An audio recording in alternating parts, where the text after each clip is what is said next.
ayikho into ebuhlungu njengokuphila phakathi kwabantu abaxabene noNkulunkulu. Ayikho into enzima njengokuphila phakathi emndenini nabantu abaxabene noNkulunkulu, noma nje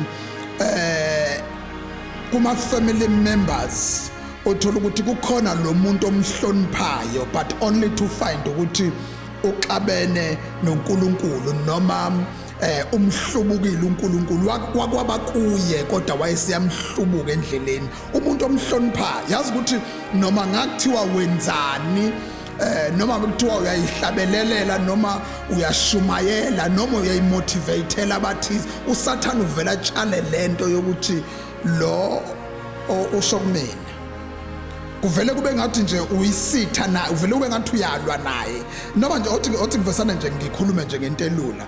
Ayikho into enzima njengokuthi uwumfundisi ube nonkosikazi oxabene noNkulunkulu, noma ube nonkosikazi ongalifuni izwi likaNkulunkulu, noma ngakuthiwa yini oyenzayo ephathelene nenkolo noma nenkonzo, uvela abona ukuthi awusugadlile.